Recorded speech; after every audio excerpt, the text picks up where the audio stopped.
ஆனா அங்க தான் ட்விஸ்டே. இந்த கம்பெனிக்கு நீங்க பிரைஸ் டு புக் வேல்யூ வச்சு வேல்யூவேஷன் பண்ண முடியாது. அந்த வீடியோ நீங்க பார்த்தா தான் உங்க ஜிபே கூடலாம் பயங்கரமா கொலாபரேட் பண்ணி இவங்களுடைய கம்ப்ளீட் ஸ்டேக்குமே வித்துட்டு டிசம்பர் 2017 இந்த எஸ்பிஐ கார்டு விட்டு அவங்க வெளியில போயிட்டாங்க. கரண்ட் டைம்ல ஆதார் கார்டு இருக்கோ, பேன் கார்டு இருக்கோ, பட் எல்லார் கையிலையும் கிரெடிட் கார்டு இருக்கு. ஒருவேளை இந்த கிரெடிட் கார்டு இல்லைனாலுமே மோஸ்ட் ஆஃப் த யங்ஸ்டர்ஸ் இந்த கிரெடிட் கார்டு வாங்கலாமாங்கிற கன்ஃபியூஷன்ல தான் இருக்காங்க. ஏன்னா அதோட பொட்டன்ஷியல் அந்த அளவுக்கு இருக்கு.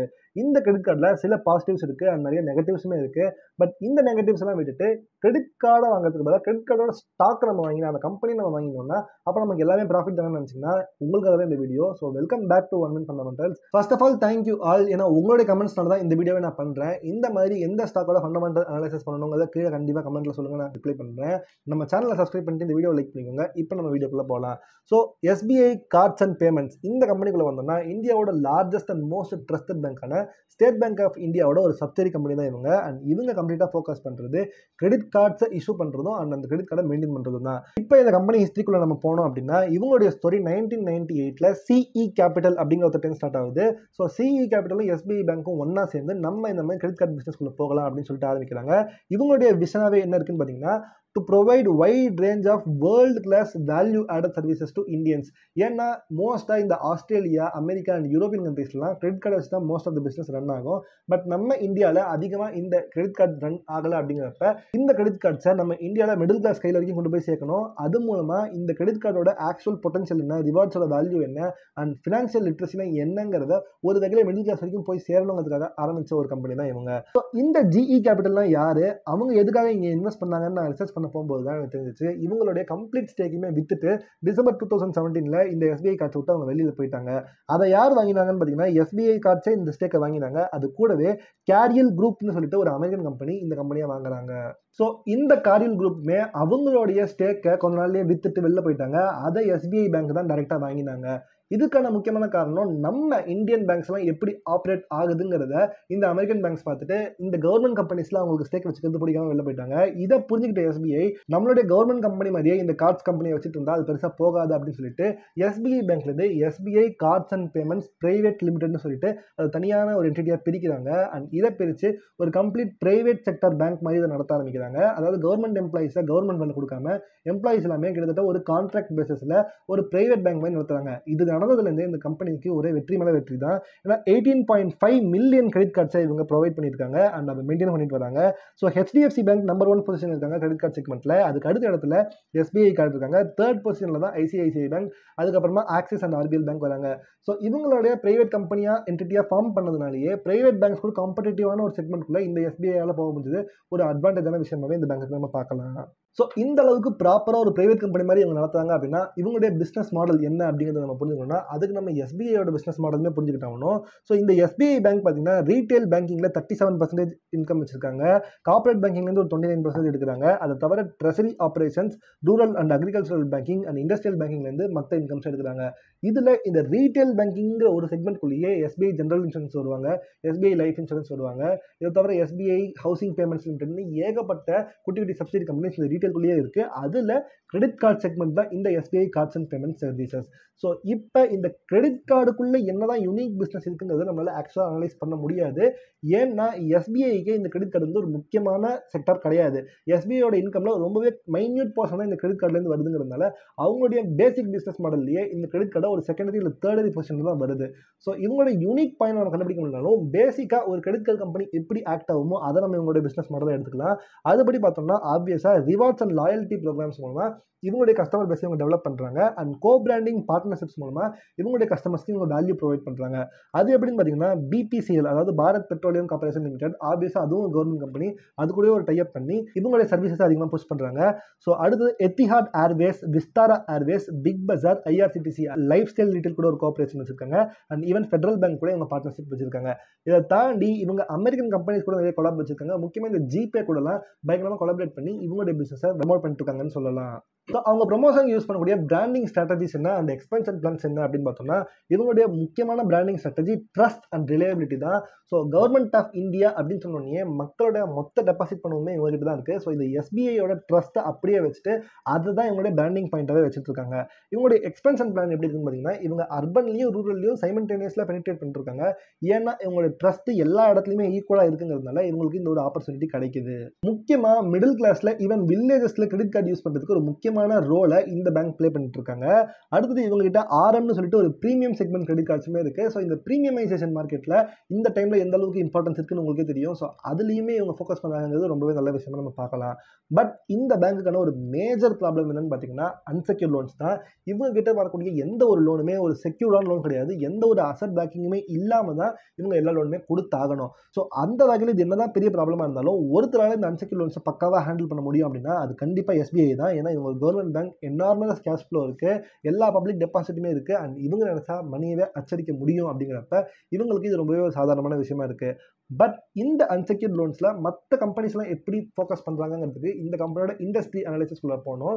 ஸோ இவங்க இருக்கிறது ஆப்வியஸாக பேங்கிங் இண்டஸ்ட்ரி. ஸோ இந்த பேங்கிங் இண்டஸ்ட்ரியை பற்றின ஒரு கம்ப்ளீட் அனாலிசிஸ் வீடியோ நான் ஆல்ரெடி போட்டிருக்கேன். நீங்கள் கார்த்தாலும் செக் பண்ணி பாருங்கள். அந்த வீடியோவை நீங்கள் பார்த்தா தான் உங்களுக்கு கம்ப்ளீட் பிக்சர் கிடைக்கும். ஸோ இந்த வீடியோவை பார்த்துட்டு கண்டிப்பாக அந்த வீடியோவை சேர்த்து பார்த்துருங்க. அப்போ தான் இந்த பேங்கிங் இண்டஸ்ட்ரிக்குள்ளே இவங்க என்ன மாதிரியான ஒர்க் பண்ணுறாங்கன்னு தெரியும். பட் அதுலேயுமே இவங்களுடைய சப்செக்டர் என்ன, இவங்களுடைய நீஷ் ஃபோக்கஸ் என்ன அப்படின்னு நம்ம உள்ளே போய் அனலைஸ் பண்ணோம்னா கிராஸ் செல்லிங் ஆப்பர்ச்சுனிட்டிஸ் மூலமாக தான் இவங்களுடைய பேசிக் பிஸ்னஸ் என்ன ஆகுது. அதாவது இப்போ நான் தான் பேங்க், நீங்கள் தான் என்னுடைய கஸ்டமர் அப்படின்னா என்னோட ஒரு கார்டு நான் உங்களுக்கு யூஸ் பண்ணுறது கொடுத்துருக்கேன். என்னுடைய கார்டை நீங்கள் ஏதாவது ஒரு பிஸ்னஸில் போய் யூஸ் பண்ணுறீங்க அப்படின்னா நான் அந்த பிஸ்னஸ் கூட ஆல்ரெடி மோஸ்ட்டாக டைப் பண்ணிக்கிறதுக்கான சான்சஸ் இருக்குது. ஸோ அந்த பிஸ்னஸ் கிட்ட நான் என்ன சொல்லுவேன்னா, நீங்கள் ஒரு 100 rupees ஒரு ப்ராடக்ட்டை செல் பண்ணுறீங்கன்னா நீங்கள் 90 rupeesக்கு என்னுடைய கிரெடிட் கார்டு எடுத்து கஸ்டமருக்கு கொடுங்க அப்படின்னு நான் சொல்லுவேன். அதை ஏன் அவங்க ஒத்துக்கணும் அப்படின்னு பார்த்தீங்கன்னா அந்த பிஸ்னஸ்க்கு அது ஒரு ஃப்ரீ ப்ரொமோஷன், ஒரு அட்வர்டைஸ்மெண்ட் மாதிரி. எப்படின்னா நான் என்னோட கிரெடிட் கார்டு அட்வர்டைஸ்மெண்ட் பண்ணும்போது எங்ககிட்ட கிரெடிட் கார்டு வாங்கிக்கோங்கன்னு மட்டும் சொல்ல முடியாது, அதுக்கு இந்த மாதிரியான யூசஸ் இருக்குன்னு சொல்லணும். அப்போ நான் என்ன சொல்வேன், அமேசான் இருக்குது அப்படின்னா இந்த அமேசான் ப்ராடக்ட்டை நீங்கள் என்னோட கிரெடிட் கார்டில் வாங்கினீங்க அப்படின்னா உங்களுக்கு 10% டிஸ்கவுண்ட் கிடைக்கும்னு நான் சொல்லுவேன். ஸோ உங்களுடைய ப்ராடக்ட்டை இந்த கிரெடிட் கார்டு கம்பெனிஸ் ஈஸியாக அட்வர்டைஸ்மெண்ட் பண்ணி தராங்க. ஸோ இந்த ஒரு அட்வர்டைஸ்மெண்ட் காஸ்ட்டாகவே பார்த்துட்டு ஏகப்பட்ட பிஸ்னஸஸ் வந்து இந்த கிரெடிட் கார்ட்ஸுக்கு அதிகமான பார்ட்னர்ஷிப் தருவாங்க அண்ட் அதிகமான டிஸ்கவுண்ட்டுமே தருவாங்க. இது மூலமாக இவங்களுக்கு ஏகப்பட்ட இன்கம் வருது அண்ட் கஸ்டமர் லாயல்ட்டியுமே இவங்க கெயின் பண்ணுவாங்க. ஸோ என்னதான் கிராஸ் செல்லிங்கில் இந்த கிரெடிட் கார்டு செக்மெண்ட்டுக்கு பயங்கரமான அட்வான்டேஜ் இருந்தாலுமே ஹை ரிஸ்க் ஆஃப் டிஃபால்ட் இந்த கிரெடிட் கார்டு கம்பெனிஸ் எல்லாத்துலேயுமே இருக்கும். இந்த இண்டஸ்ட்ரி அப்படி தான் போகும். ஏன்னா எந்த ஒரு அசட் பேங்கிங்குமே இல்லாமல் கொடுக்கக்கூடிய லோன்ஸ் தான் இது எல்லாமே. அடுத்தது ஹை ஆப்ரேஷனல் காஸ்ட்னால எல்லா கிரெடிட் கார்டு கம்பெனிஸுமே மாட்டிட்டு இருக்கும். ஏன்னா ஒரு கிரெடிட் கார்டு யூஸ் பண்ணும்போது ஏதாச்சும் ஒரு சின்ன ப்ராப்ளம் இருந்தால் கூட கஸ்டமர் சாட்டிஸ்ஃபேக்ஷன் அஃபெக்ட் ஆகும். ஸோ அதுக்காக அதிகமான கால் சப்போர்ட் அண்ட் டைரக்ட் சப்போர்ட்லாம் நம்ம கொடுக்க வேண்டிய அவசியம் இருக்கும். அதனால ஹை ஆப்ரேட்டிவ் காஸ்ட் இருக்கும். Finally competition. இப்போ கரண்ட் டைமில் பார்த்தீங்கன்னா கவர்மெண்ட் பேங்க்ஸ் இருக்கட்டும், பிரைவேட் பேங்க்ஸ் இருக்கட்டும், அதை தவறையுமே ஸ்லைஸ் கார்டு மாதிரியான ஏகப்பட்ட பிரைவேட் கார்டு செக்மெண்ட்ஸுமே வந்துட்டு ஃபின்டெக் கம்பெனிஸ் எல்லாமே இந்த காம்படிஷனில் இருக்காங்க. இதை தாண்டி விசா, மாஸ்டர் கார்டு, ரூபேன்னு சொல்லிட்டு இவங்களுக்குலாம் நம்ம தனியாக கமிஷன் பே பண்ண வேண்டியது இருக்கும்.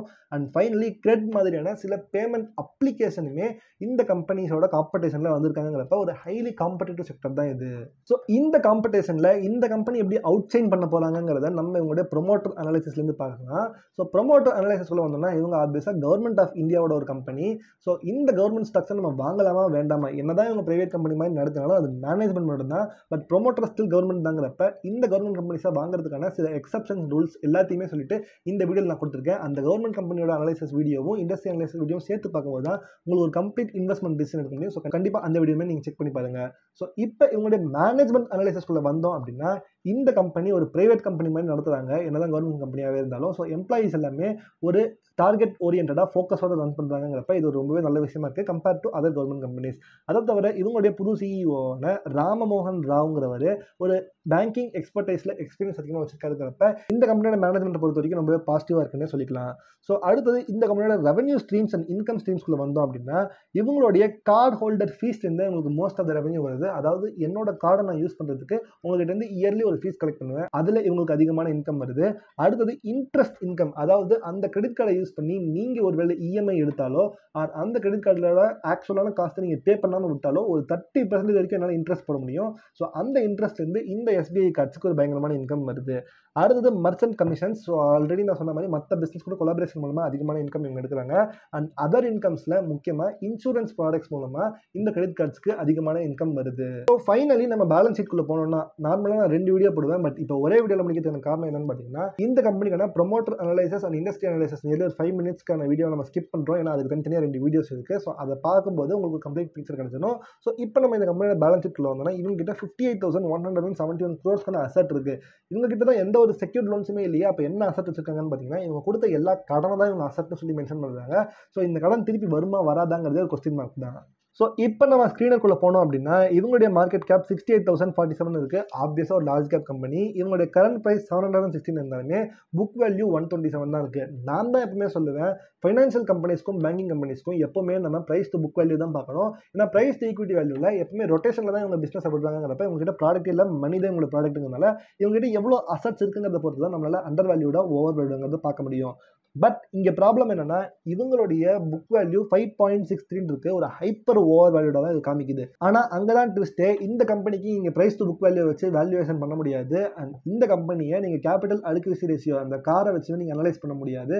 அதுக்கு முக்கியமான காரணம் என்னன்னா இவங்க கொடுத்தது எல்லாமே அன்செக்யூர்ட் லோன்ஸ் மட்டும்தான். ஏன்னா இவங்க ஃபோக்கஸ் பண்ணுறது கிரெடிட் கார்டில் மட்டும்தான். இதை தாண்டி மற்ற செக்யூர்ட் லோன்ஸ் எல்லாமே SBI-குள்ளே காமிக்கப்படும். ஸோ அதனால் நீங்கள் இதை ஒரு எக்ஸாக்ட் வேல்யூவேஷனை ப்ரைஸ் டு புக் வச்சோ சிஆர் வச்சோ எடுத்துகிட்டு போக முடியாது. ஸோ வேறு வழியில் நீங்கள் PE ரேஷியோ வச்சுட்டு ஒரு 50% அனலைஸ் பண்ணலாம். பாக்கி 50% என்னங்க நான் சொல்கிறேன். ஸோ இப்போ ப்ரைஸ் டு ஈக்விட்டி ரேஷியோ பார்த்தீங்கன்னா 28.3 இருக்குது. பார்க்கறதுக்கு ரீசனபிளாக தான் தெரிஞ்சாலும் மற்ற காம்படிட்டர்ஸோட நம்ம கம்பேர் பண்ணி பார்க்கணும். ஸோ இப்போ இவங்களுடைய காம்படிட்டர்ஸ் யாரெல்லாம் அப்படின்னு பார்த்தீங்கன்னா பஜாஜ் ஃபைனான்ஸ், பஜாஜ் ஃபின்சர்வ், ஜியோ ஃபினான்ஷியல்ஸ், சோழமண்டலம் ஃபைனான்ஸ்னு போகும்போது கம்ப்ளீட்டாக NBFC கொடுத்துருக்காங்க. அண்ட் ஃபைனலி HDFC AMC தான் மேக்ஸிமம் க்ளோஸ் காம்படிஷனாக இருக்குது. அவங்களுமே ஒரு மியூச்சுவல் ஃபண்ட் கம்பெனி. இதில் ஒரு முக்கியமான விஷயம் நீங்கள் என்ன ஃபோக்கஸ் பண்ணணும்னா SBI கார்ட்ஸ் மட்டும் தான் first and only credit card company in share market of India. So வெறும் கிரெடிட் கார்டை மேனேஜ் பண்ணுற ஒரு கம்பெனி இந்தியாவிலே இது ஒன்று தான் இருக்குங்கிறப்ப உங்களால் ஒரு ஆக்சுவல் கம்பேரிசனே கூட வைக்க முடியாது. அகைன் இங்கேயுமே வேல்யூவேஷன் அனாலிசிஸில் ஒரு தடை தான் நமக்கு ஏற்படுது. ஸோ கம்பேர் பண்ணுறதுக்கு யாரும் இல்லை அப்படிங்கிறதுனால நான் இவங்களுடைய PE ரேஷியோவை மேக்ஸிமம் 10 இப்போ வரைக்கும் பார்க்குறேன். ஸோ இவங்க கம்பெனி லிஸ்ட் பண்ணதே 2020 தான். ஸோ லாஸ்ட் ஒரு 4 இயர்ஸ் தான் நம்ம இவங்க அனலைஸ் பண்ணுறோம். அப்படிங்கிறப்ப 119 இந்த PE ரேஷியோ இப்போ குறைஞ்சி 28% வந்திருக்கு. ஸோ இதுபடி பார்த்தா ரொம்பவே அண்டர் வேல்யூட் மாதிரி தான் உங்களுக்கு தெரியுது. பட் இது மேலேருந்து கீழே வந்ததுக்கு காரணம் இந்த ப்ரைஸுமே அதிகமாக ஃபாலோ ஆயிருக்கு. அண்ட் அதுக்கு ரீசன் இல்லாமல் ஒன்றும் ஃபாலோ ஆகலை. ஸோ அதை நம்ம அனலைஸ் பண்ணுறதுக்கு இந்த கம்பெனியோட குவார்டர்லி ரிசல்ட்ஸ்குள்ளே வந்தோம் அப்படின்னா இவங்களுடைய ரெவன்யூ கிராஜுவலாக வளர்ந்துருக்கு, இன்ட்ரெஸ்ட் ரேட்ஸுமே கிராஜுவலாக வளர்ந்துருக்கு. இது ரொம்பவே நல்ல விஷயம். ஏர்னிங்ஸ் பர் ஷேருமே கிராஜுவலாக வளர்ந்துருக்கு. இதெல்லாமே இந்த கம்பெனிக்கு ஒரு பாசிட்டிவ் பாயிண்ட். பட் இவங்களோட மேஜர் நெகட்டிவ் இருக்குன்னா கிராஸ் NPA பார்த்தீங்கன்னா 2.76 இருக்குது. அண்ட் நெட் NPA பார்த்தீங்கன்னா 0.99. நான் கிராஸ் NPA 3% தான் இருக்கணும்னு நினைப்பேன். அண்ட் நெட் NPA 1% தான் இருக்கணும்னு நினைப்பேன். என் எக்ஸ்பெக்டேஷனுக்கு ரொம்பவே நியராக வந்துருச்சுங்கிறப்ப இது ரொம்ப நல்ல விஷயம்லாம் கிடையாது. அண்ட் இவங்களுடைய கிராஸ் NPA 5% இருந்திருக்கு. 4.99 இப்போ 2.76 குறைச்சிருக்காங்கிறது கண்டிப்பாக ஒரு நல்ல விஷயம் தான். அண்ட் நெட் NPA-வுமே 0.5% குறைச்சிருக்காங்க. ஸோ ஆக்சுவலாக என்னுடைய ஒர்க் நல்லா இருந்திருக்கு. பட் இன்னுமே குறையணும் அப்படிங்கிறது தான் என்னுடைய எக்ஸ்பெக்டேஷன்.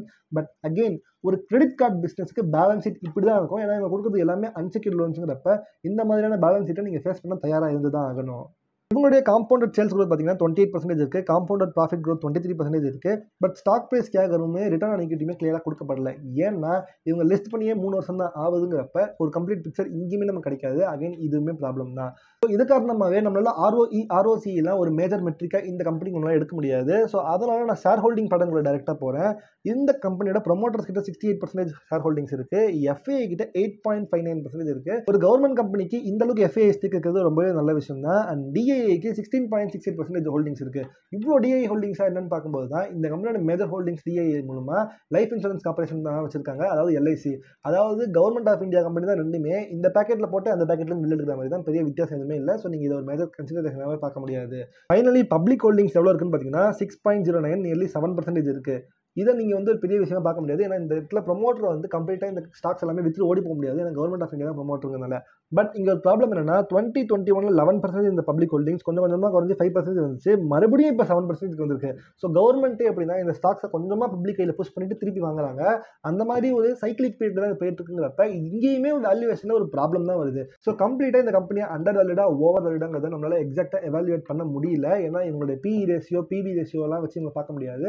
அண்ட் கவர்மெண்ட் கம்பெனிங்கிறப்ப பார்க்குறப்ப ஷேர் ஹோல்டிங் பேட்டர்னுமே பெருசாக பார்க்க முடியாதுங்கிறப்ப நமக்கு கை கொடுக்க போகிறது தான் என்ஐஎம், அதாவது net interest margin. So cross NBA net NBA எந்த அளவுக்கு முக்கியமோ சிஏஆர் உங்ககிட்ட பார்க்க முடியாதுங்கிறப்ப நெட் இன்ட்ரெஸ்ட் மார்ஜின் தான் நம்ம பார்த்தாகணும். பட் இந்த ஸ்க்ரீனில் நெட் இன்ட்ரெஸ்ட் மார்ஜினே காமிக்கல அப்படிங்கிறதுனால நான் இப்போ மணி கண்ட்ரோல்குள்ளே போய்க்கிறேன்.